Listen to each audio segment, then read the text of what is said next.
He's a guy who will tell people how to cheat and not get caught. And one of the reasons why Gregory is so interesting is he's like, yes, we're top level cheaters. I mean, how could you even be as good of a cheater as the Russian Federation? Where would you get such experience outside of Russia?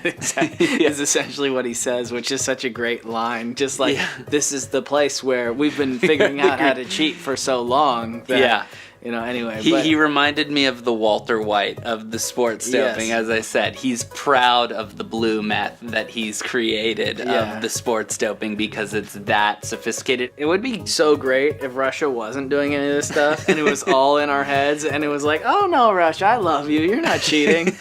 You know? Let's be friends. Yeah, you're not cheating at all. Like, there's nothing going on. Like, I'll just believe you. Like, Trump, he strongly denied it.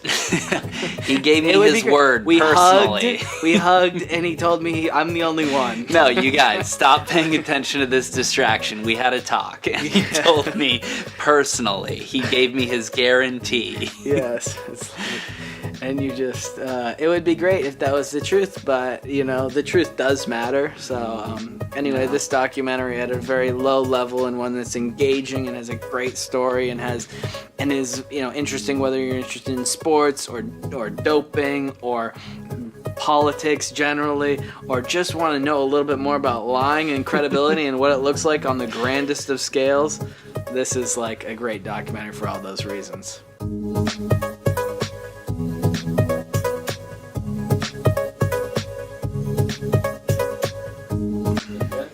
Seems great. Is it recording? Yeah, it's recording. Icarus. Okay, Icarus, the Academy Award-winning documentary. We just watched it for both of us. It's the second time. It's definitely worth it again. It's a crazy story. Even I watched this actually when it first premiered on Netflix, so as just one of the new documentaries that showed up. And when I saw it the first time, I was like, it was a regular weekend day, and I remember watching the first half hour and going, oh, this is like about steroids. It's like Super Size Me for steroids. And I was like, okay, yeah, I'll turn this on. So I started watching it, and then all of a sudden I was like, wait, it's only like 20 or 30 minutes in, and he's already competing in this race that he was trying to take steroids to like see if he could do better for the race. And this thing's 2 hours long, and it's like weirdly turning, and I remember just watching it, and then as time went on, I was like, Paolo was here, and I was like, hey, you know, you should watch this, like something's like, this is getting weird here. And so I remember watching it and pausing it and being like, what the hell is happening in this thing? And then you know, obviously the whole story unravels, and from where you go for like Super Size Me for steroids as maybe what the document was pitched as, or it's like, you know, let me show you how the whole system that's trying to prove to you that there aren't any steroids is completely hackable. You know, that's the kind of the other angle he was going for. And both of those are not ultimately what the documentary comes out with. And it's just incredible. And I remember just telling people, you should, if there's anything you should watch right now, it should be this Icarus. And then it got nominated for an Oscar, and then like it won, and now everyone, or a lot of people, know about it. But it's crazy. It's a great documentary, I thought. Yeah, so good, and one of those rare documentaries where they stumble upon gold halfway through making it, clearly. And as we talked, I liked watching it a second time because the story is amazing. It has wide, you know, political relevance and intrigue for doping and athletics, and then just Russia in general, and then also just incredibly well done. Good, like, drawing animations, awesome recreations of how the KGB was involved, or the FSB, is it called now? It's the former KGB has just been, the acronyms changed to FSB. Yeah, and how they're involved. Really cool scenes and detail that it's mind-blowing to see with the amount of detail they walk through this scheme of how they doped specifically in the Sochi Olympics, which is just, you always suspect that an organization like the KGB or the CIA or these type of operations could happen, but to actually get someone who was a top level person in the doping scheme, who has risked his life to get all this detail, and the way that they just retell it with awesome graphics, it just has multiple elements of what I think a great documentary in this genre would have, which is obviously why it won an Oscar. Yes, and at the center of it, just like what we talk about with a lot of great documentaries, is an incredibly fascinating character. Yes. This Gregory, who, as he's saying, what a sophisticated doping program he was running in Sochi, and how it included holes in the wall, and the FSB figuring out some way to open a literal hole in the wall to pass dirty samples urine through through. that would then get taken to a FSB facility, essentially the equivalent of a CIA facility that was in this kind of adjunct building right next door that people weren't really aware of. And then they somehow break open an unbreakable bottle, or an what everyone thought to be as a foolproof system. They break open the bottle and then deliver it back, and they create this whole elaborate cheating scheme so that even if they were suspected, they wouldn't get caught until someone said they were breaking open the bottles, and they looked for the scratches, and they could see that some sort of device had been used to open what people thought of was an unopenable bottle.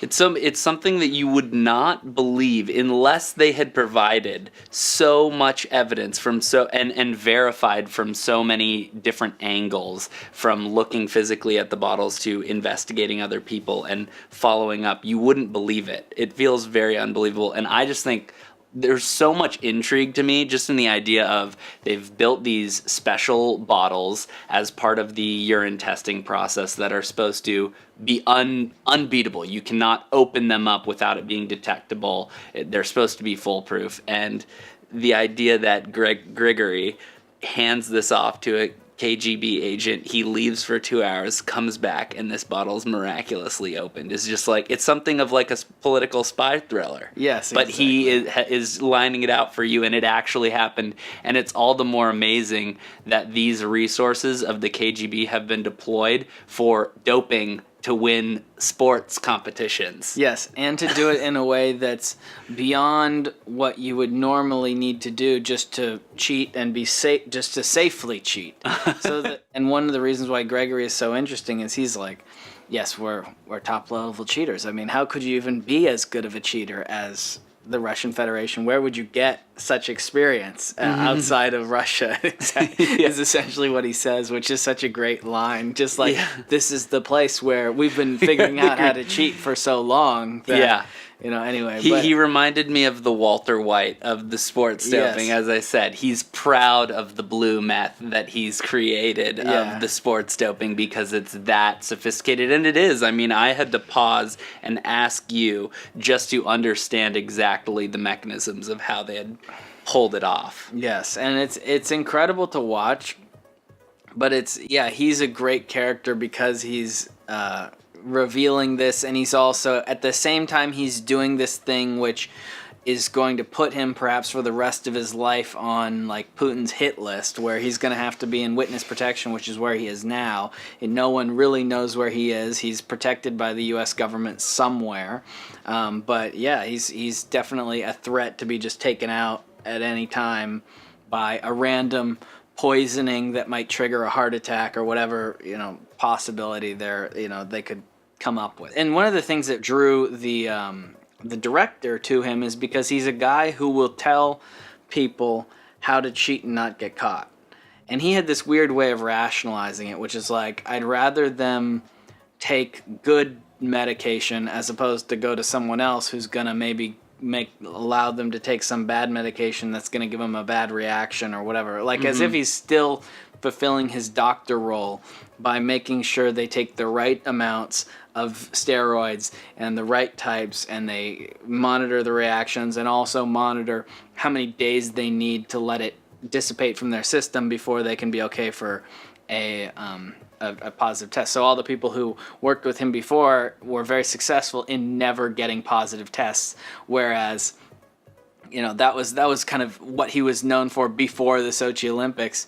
And then the Sochi Olympics come and they're like, that thing where you can figure out how to stop, make sure that people don't get caught because you make sure the drugs dissipate from their system before the testing starts. Well, we're going to ignore that. We're going to just dope right through the Olympics, and we're going to use home court advantage and just set up this next level scheme to do so. It's such a shameless scheme by Russia, and I think that gets to why this is called Icarus, is because you're right. They line out what the typical way to cheat drug tests would be: to dope and then stop doping as you approach your tests, and you're not going to get any positives. Whereas Russia gets to host the Sochi Olympics, and they go, here's our moment to boldly. It's so bold, and there's just no shame in that. They go, let's not use this to safeguard and make sure we're definitely not caught. Let's use our home court advantage to dope all the way through the Olympics, involve our KGB, and do something that risks. And this is how they fly too close to the sun. They come up with a scheme that's wildly successful. They win the most golds they've ever won. They win the most medals of any country in the Sochi Olympics. But then when they catch on fire, when they're too close to the sun, the scheme runs all the way back to the state and to Putin.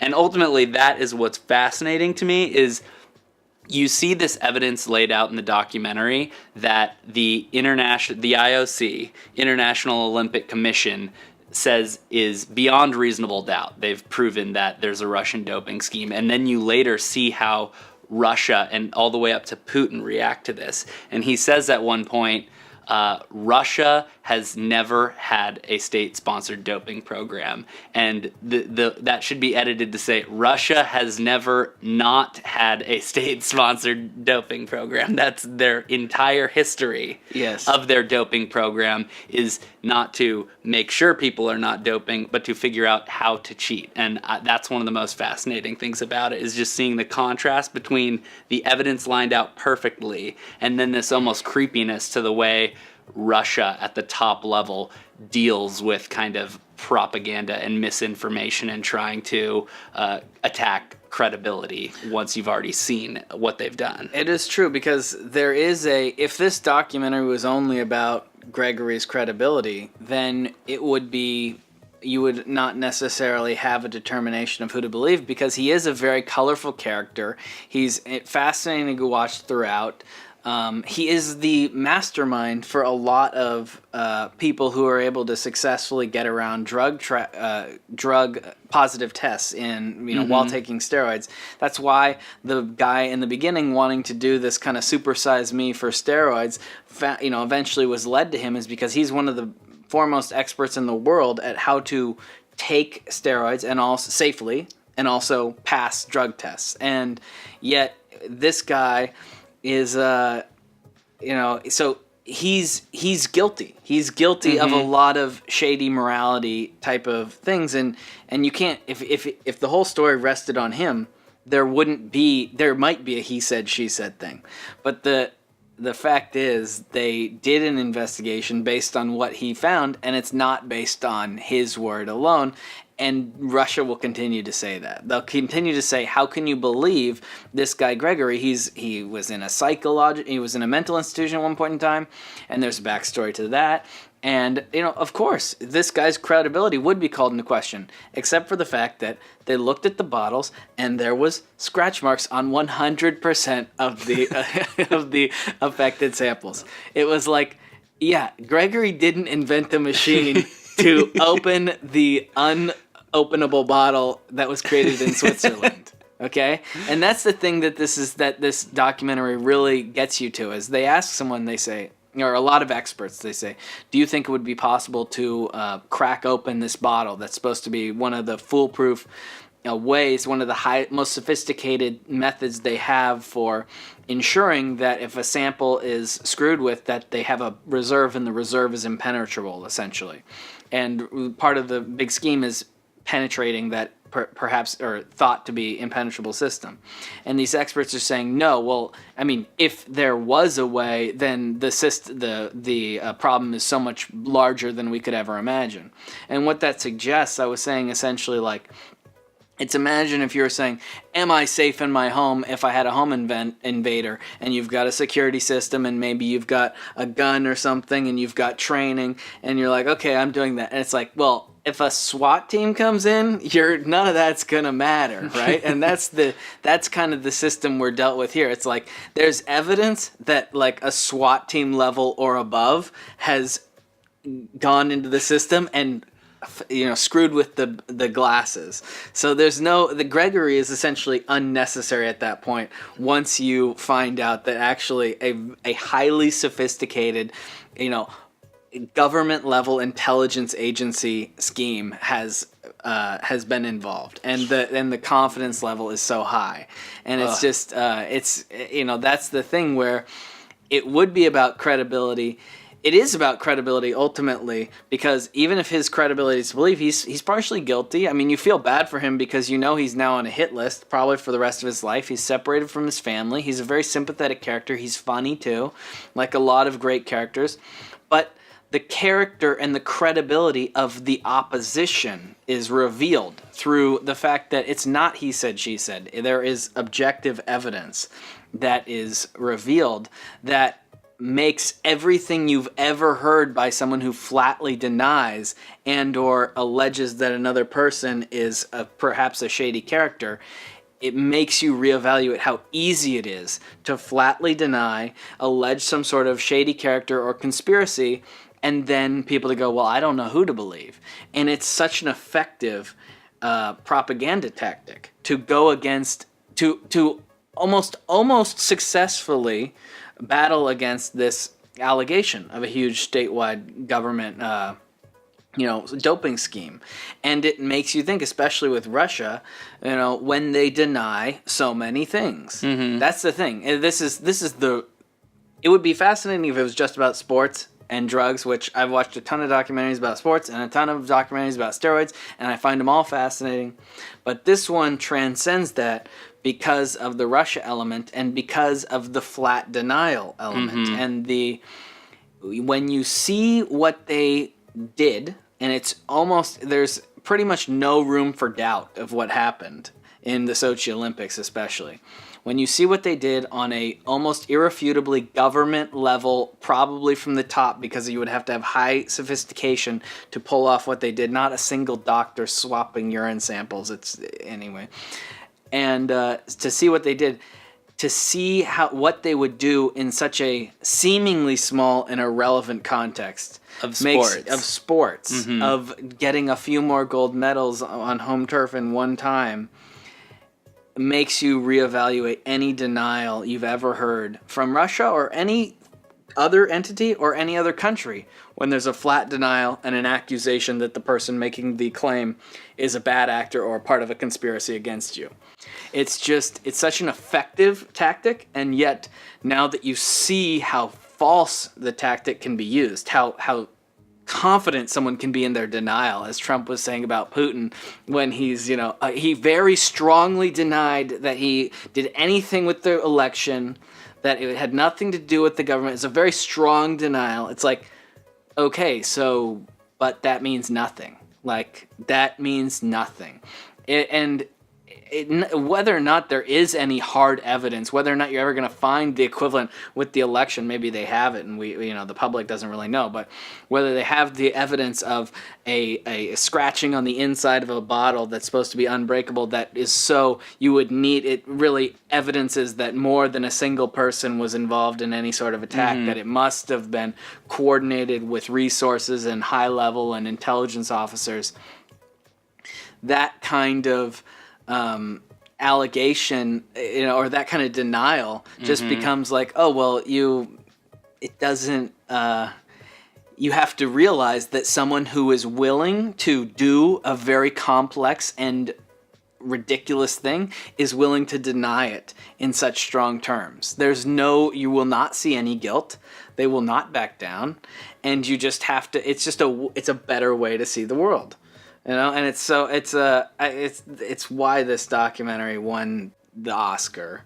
It's certainly deserved. It's a little bit almost in its own category for documentaries, because how can you luck into such a story? I mean, as a person trying to even make a documentary, this guy, aside from being a very well-told story and a very intriguing documentary and great graphics and music and compelling everything, great interviews, great look, it's just there's a huge element of luck and fortune to find such a great story, to have the opportunity to tell such a great story, and it's rare. And although you feel like when an Academy Award is being given to it, it's a little bit like you are awarding the luck and the fortune to a certain amount. It is also, as a standalone product, if you had to watch one documentary, I think, in the past year or maybe more, it is the documentary because it's so relevant and it's so fascinating, it's so well made, and it's so rare to have any story like this. I completely agree. And I'm glad they kept pretty disciplined. They stay to the story, but it does make your imagination run wild as to what governments are capable, what they have the resources and the will to do. And if only we could get this type of detail on higher level government operations, which we will likely never get, but the fact that they got this amount of detail on one story is what I think makes it so amazing and mind-blowing. It almost confirms what your wild fascinations or imagination about this type of operation would be. Yes, which is what's so crazy and incredible about it. Exactly, I agree. I think you wonder too, thinking, obviously anything a government is involved in, there are so many things that are more important than the country's involvement in an Olympics, even if you're the host country. And so you think, how did they allow Gregory to be to have so much information, to be such a focal point to where he can go to this documentary and he can go to the New York Times, he can go tell his story to investigators in the World Anti-Doping Committee and the Olympic Committee, and he can reveal this whole thing. You would think that at a higher level there would be almost more protection of information, especially consolidated among higher levels, so that lower level people don't ever actually see the full scheme. I mean, even Gregory is a lower level people. He has no idea how they got the bottles open. He just knows that he gave him a closed bottle and he got back an opened bottle that was able to be resealed. And it was just to him, it's so essentially magic. He doesn't know exactly how they did it. He just knows that they did it. I did and like that's with a scheme with big schemes. Usually, lower level people have more and more mystery to even what their part is, so that the scheme is ultimately protected because only a very few people very high up who are basically not capable of being compromised are the ones who actually know how the dots connect, so the scheme can never be uncovered by even compromising a few people. Well, it does seem like what turns him is ultimately self-preservation. He does seem relatively prideful of the work he does, and was regarded as kind of the best doctor in that business. And what seems to flip him is when this other documentary in Russia comes out, and then all of a sudden he is a potential target and he fears for his safety. It's not a which doesn't detract. This isn't a detraction in any way. He did take a lot of risks and do a lot of good, but I don't think he was doing it as some sort of truth seeker like a journalist or a documentarian might do. I think it was the self-preservation, and it is weird how he was just this vulnerability and why he wouldn't be either brought in someone made a mistake where they allowed him to be this super vulnerable asset that could escape and leak all the info. But again, they probably did. There probably were likely efforts to get him and kill him, or at least apprehend him and discredit him, and he escaped those efforts. And that's an intriguing part of the documentary. No one ever makes an attempt on his life, but there is a very believable threat on him the entire time. Yes, and there's a lot of parallels to the book 1984 intentionally throughout the documentary. So one of the portions that he repeats, especially at the end, but there's all these lines like ignorance is strength, and to him that defines Russia even today. And I'm not sure I totally understand why he believes ignorance is strength is so definitive for Russia because, Well, think about but I think of it in terms of his position. He was the head of WADA in Russia, correct? He's the head. The lab itself, yeah, yes. He's this brilliant doctor who is apparently heading the operation to be anti-doping. He's the head of the anti-doping effort. And in Russia, being the head of the anti-doping effort means that you're actually the one who helps cheat anti-doping efforts. That's what I think the doublethink is he really represents that. The guy who's supposed to be running all observations and keeping people clean is the one who is, in fact, helps keep everyone dirty, undetected. Well, again, yeah, not get caught. It's true. That is actually a huge parallel to the show Billions, how they have the one character where they have to sit him down one day and go, I know you're from the SEC and you're our compliance officer, but your goal is to help us not get caught. You're the one who knows how people get caught. Your goal is to help us not get caught. And it's that just fiction, but it's a corruptible moment. And it's funny because that is the point here. The other line that he talks about from 1984 that he says really resonates to him in his life in Russia before coming to the States, basically for asylum. He says, slavery was my freedom. Slavery is freedom. And it's basically, so long as you're a slave to the system and you're doing what they want, so long as you're delivering Putin 13 gold medals, as he thinks in his mind that he's helping deliver 13 gold medals in the Sochi Olympics because he's helping facilitate and almost mastermind this scheme, he is free in Russia. Because he acts as a slave almost without being asked. But the interesting thing is the contrast now, because even though he is outside of Russia, he has really lost his freedom. Because for even though he's in the United States, he's in witness protection. He probably has very little mobility. What just happened? He jumped onto the couch and freaked out. Did he touch something? He wanted to jump up and then he saw that. Saw the limo studios. That's hilarious, Tigre, you fucking weirdo. Okay. Slavery is freedom, you're saying. Slavery is freedom. Anyway, so now he's in the United States, and he basically doesn't have freedom. So now he's not a slave to any system, but he's not free. And what a crazy parallel to live in, where you either lived as a servant to a system, and therefore you were able to kind of have status and move freely within that society.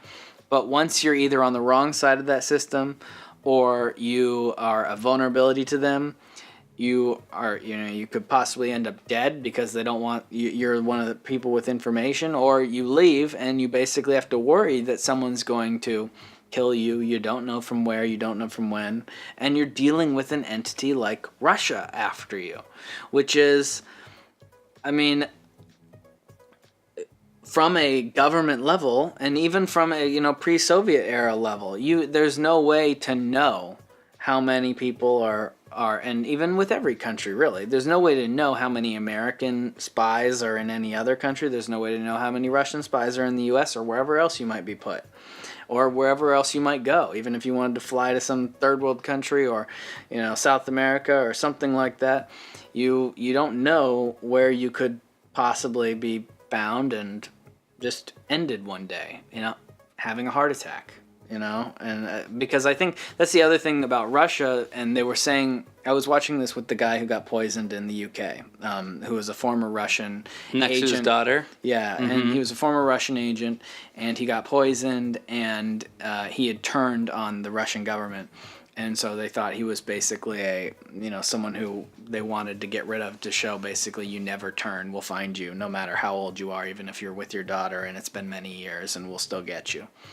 And it's almost like a message they want to send. And so at least that's the theory of the whole case. And clearly the UK government and a lot of other governments believed that it was true, because Russia was sanctioned for doing all of that, or poisoning this guy, even though I don't know if they had any evidence other than this is a very sophisticated poison. We think only Russia would have been able to do this, and only Russia would have been the motivated party.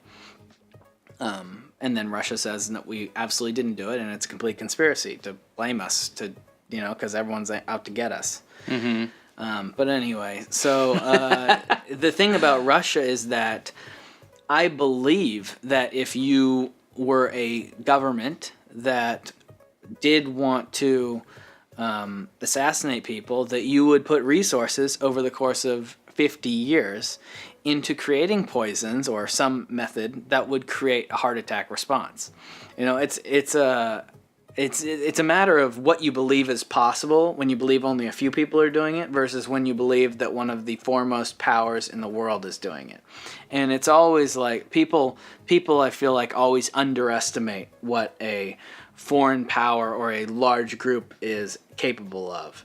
And sometimes they overestimate what an individual is capable of, but underestimate that if you really had a system and you put a bunch of smart people in a room and you decide and you told them like, do this is your goal, and it's like not a company doing like a corporate goal. It's like, inventing the iPhone of poison. It's not anyway, this is a tangent, but it's interesting to just think about what is possible if you had goals other than profit or whatever the fuck, or the good of resources the at your disposal that aren't going to be pulled away. They're continual. You don't have to live or die by the market. Yes. You have a constant flow of money, and a group of people and an ability to recruit top level talent. I have to stop him. This is the only thing I don't want you to ruin. I was just saying it's interesting you bring up that ex-Russian spy who was poisoned next to his daughter in the UK, and it makes this documentary overall makes me want to rewatch the Pussy Riot documentary and learn more about. I believe there was a Vice piece on that Russian journalist who staged his own death to solicit the scheme that the plot there was to kill him. And just in general, a fascination with Russia and what they're willing to do. And it's interesting you brought up the example of the SEC guy and billions. And Russia is very good, I think, when I've listened to Russia Today or listened to Putin, they're very effective at pointing out the kind of ethically ambiguous or just straight up wrong and twisted things the United States will do. Exactly. And this is very easy to attack what I'm going to say, but I watched this documentary and I just thought the United States would not do this. It doesn't mean I think we don't do things like potentially assassinate people under the complete secrecy. I actually am assuming that the U.S. government is involved with the same type of operations. The main difference, though, for me, is I think you look at the motivations of at least these two examples.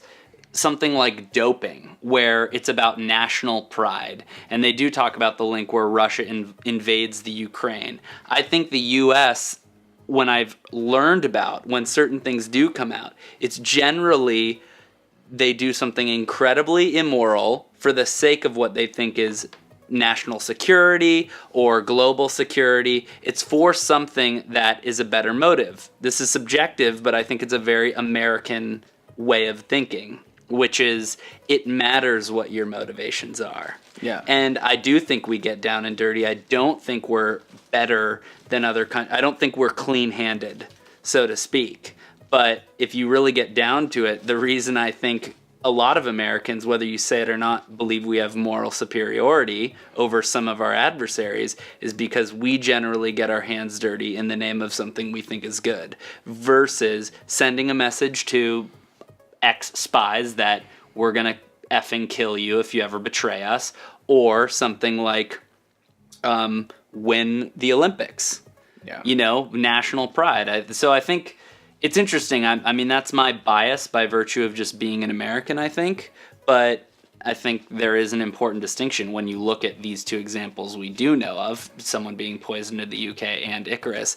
The motivation itself is quite corrupt and weird. Yeah. I can already feel half of the world thinking this is totally messed up thinking, but I think there's a lot of validity to the fact that motivations of what you do, what you get your hands dirty for as a government matters. Yes, I agree. I think that if you look at what corruption is in the United States, and for an election, for example, we do have outsized benefit by money in politics. We have the ability for corporations or very wealthy people to essentially get a much larger vote. Even though they only get one actual vote, they get to put a lot of money into elections. They get to, even if the representative is elected by 51% of whatever district, or the senator, or even the president, the corporations are the ones who get meetings. The corporations are the ones who write the biggest checks, and not even corporations, wealthy donors too.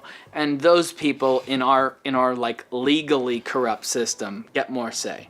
If you haven't understand, some people just be like, okay, then it's totally corrupt, it's horrible. But when I hear about anti-corruption in the United States, I have a sense, I believe, that they're actually going after something good. So we hear about certain scandals that have happened, like the EPA guy who bought a $30,000 or $40,000 telephone booth for his office and was criticized for that. Or we have some other guy who was saying, his wife was shopping and they were saying that they were buying clothes for a Wounded Warriors event, so it was campaign money. That's the kind of stuff that people get caught for in the United States. And I'm like, yeah, that's like corruption, real corruption. And like, I don't feel like there's any political bias. I feel like someone's like getting caught, and maybe that's not even the worst thing that's happening, probably not at all, but still, like, I feel like that's legit corruption. When I hear about anti-corruption efforts in other countries, for example, like Saudi Arabia, where the prince was coming to power, Mohammed bin Salman, and he was doing anti-corruption in the government, it's difficult to know what you should take seriously, even with Saudi Arabia, who is supposed to be our ally, know what's really going on. Because when an anti-corruption effort goes on in some other countries, it's, especially when you know that maybe the majority of people are corrupt or involved in some sort of state-sponsored corruption, anti-corruption means almost like we're going to enforce laws that we know everyone's breaking. And so when you enforce those laws, what you're really doing is purging, right? It's a way to say, I know everyone's on the take in some way or another, so now I just start to selectively enforce. And it's really a consolidation of power tactic by the ultimate corruption, which is a person wanting to take out rivals. And I don't feel like, at least putting Trump aside and current controversies, I don't feel like in the United States we see as much purging of rivals as we do in other countries, which is the truest, the highest form of corruption that I feel like is the most worrisome. You kind of watch it and you get this feeling of, this thug type behavior from Putin all the way down to Grigory. But the inclination is, it just makes me want to learn more. It's a fascinating example that's totally relevant to the Olympics, to politics right now. It's just a must see because it's so wildly relevant. And without just going off on a tangent about where it makes my imagination go about Russia and what type of conspiracies they have, it just makes me fascinated and want to watch more documentaries and read more about it. Mm-hmm. It's a big one. It's like when it reminds me a bit of, I've watched, before Kim Jong-un, I feel like, when Kim Jong-il was the guy, and we were back in the days of South Park where it was almost comedy how ridiculous he was, the father of the current leader.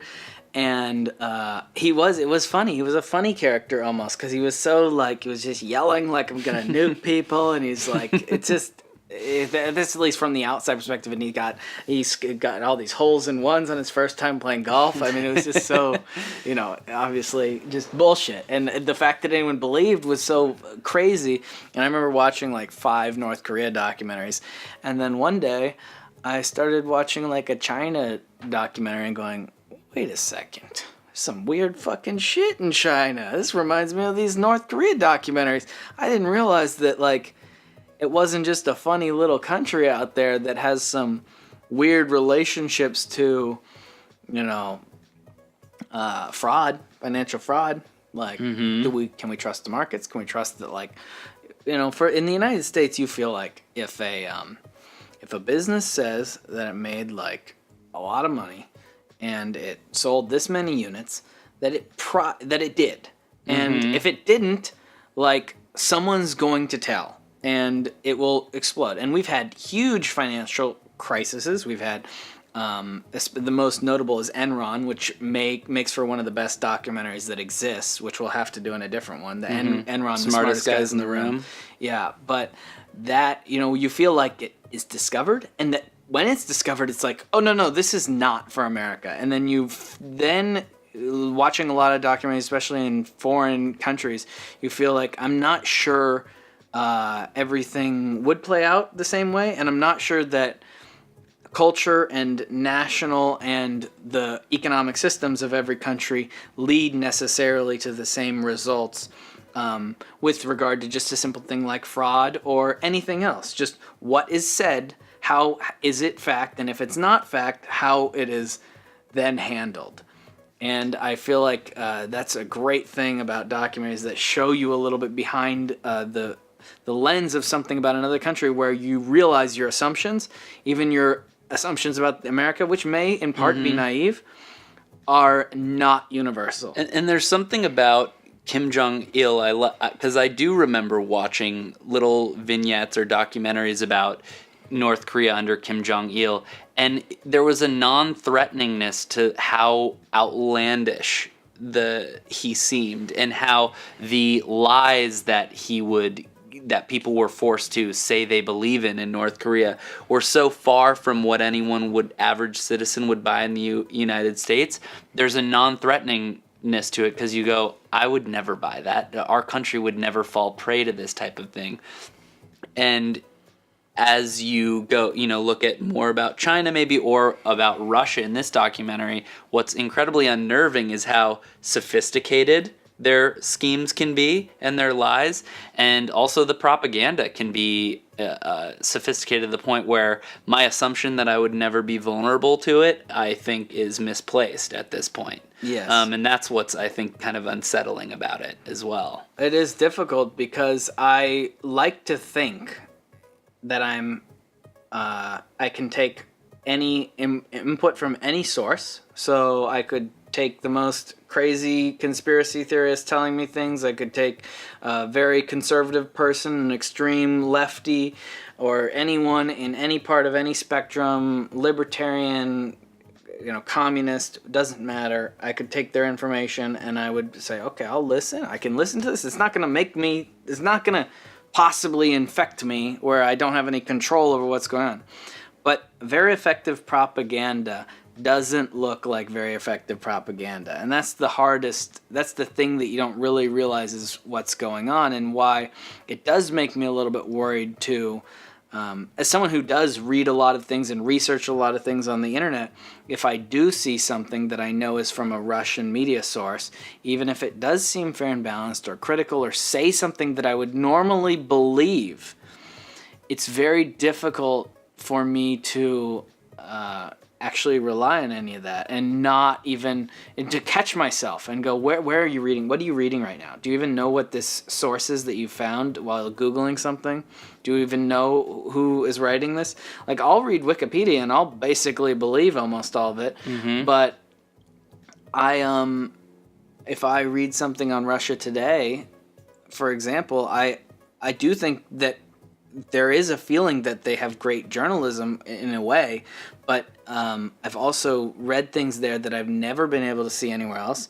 They always have a certain angle that seems to support the Russia possible side of things, and it's extremely unclear if they are completely co-opted, completely independent, as they would have you believe, or somewhere down the middle. And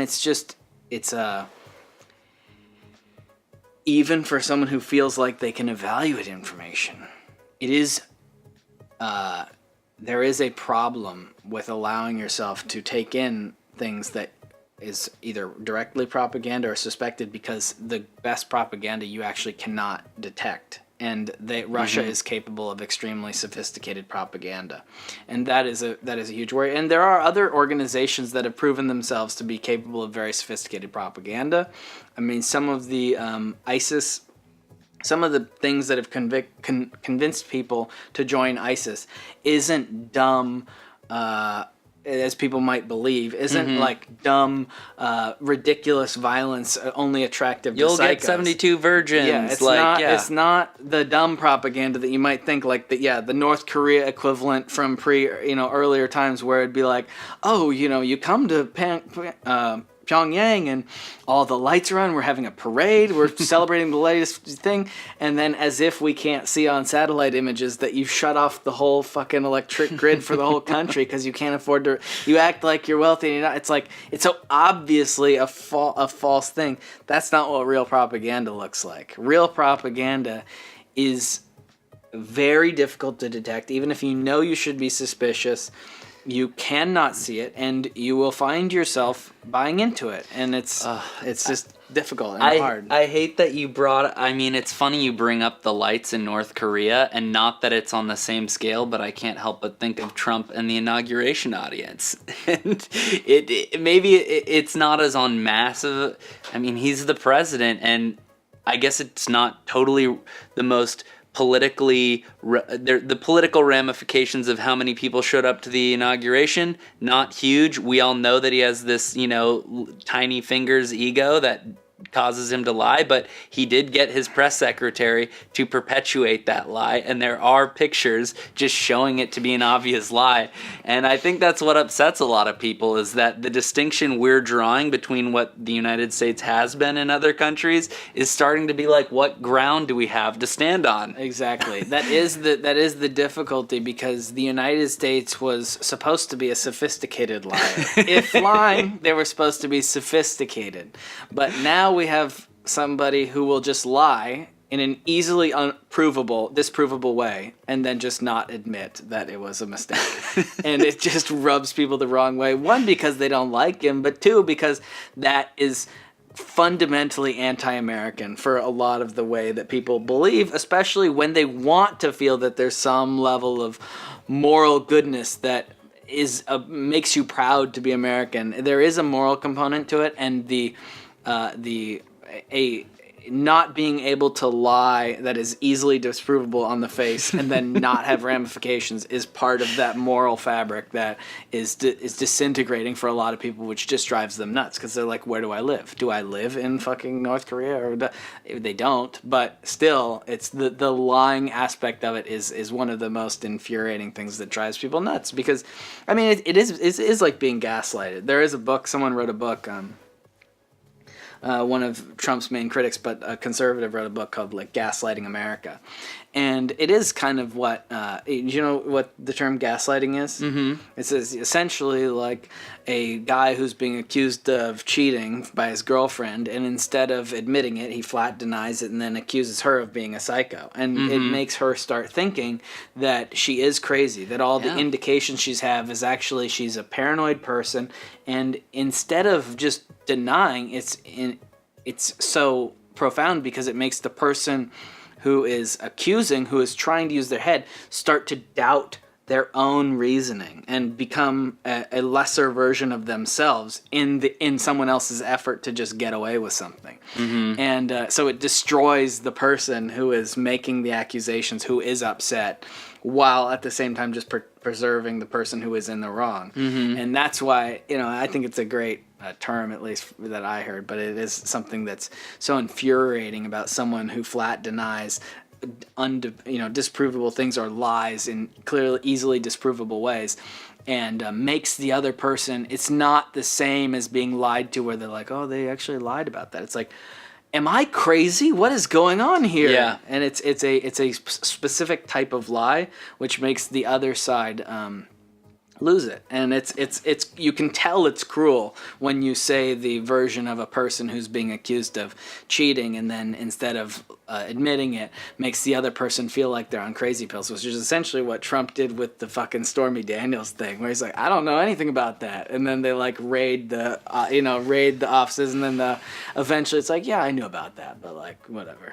Well, that's a big barrier that seems to have been crossed with Trump. Is there used to at least be Bill Clinton lying, I did not have sexual relations with that woman, and then when the evidence comes out and the media all has the real story, there's okay, shit, now I have to eat swallow that pill and admit. And with Trump, he has that bold type of lying where in the face of evidence, he will continually spin. There's no moment where evidence or consensus will make him turn inward and apologize.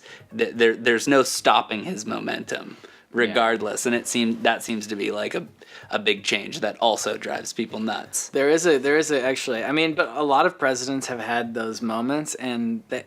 You think where they in the face of I mean yeah well, so, I'm not enough of a scholar of history to know, but it does seem like there used to at least be okay, once you're caught in the lie, there's kind of that folding over where now you're just going to have to admit and ask for forgiveness publicly. Yeah, I think that is what most people usually do, although Trump would probably get no forgiveness, so what's the point of him asking? But I think that is what presidents have normally done. That's what Bill Clinton certainly did. And Ronald Reagan, I believe it was over Iran-Contra, this line that is, it's almost proof of him being this, Teflon president, that they called him. Like he said some creative way of saying basically like, well, the words that came out of my mouth were untrue.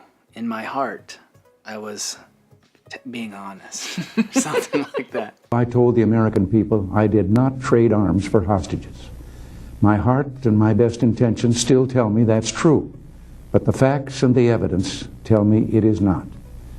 I did technically sleep with her, but my heart was always committed to you. I never was unfaithful internally.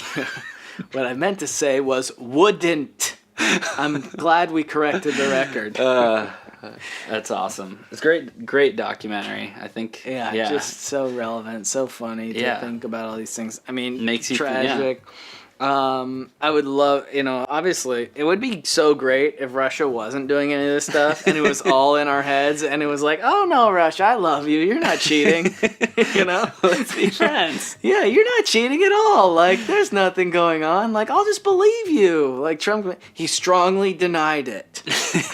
He gave me his word personally. We hugged and he told me I'm the only one. No, you guys, stop paying attention to this distraction. We had a talk and he told me personally. He gave me his guarantee. Yes. It's like, and you just, it would be great if that was the truth, but, the truth does matter. So, anyway, this documentary at a very low level and one that's engaging and has a great story and is, interesting whether you're interested in sports or doping or politics generally, or just want to know a little bit more about lying and credibility and what it looks like on the grandest of scales. This is like a great documentary for all those reasons. Amen.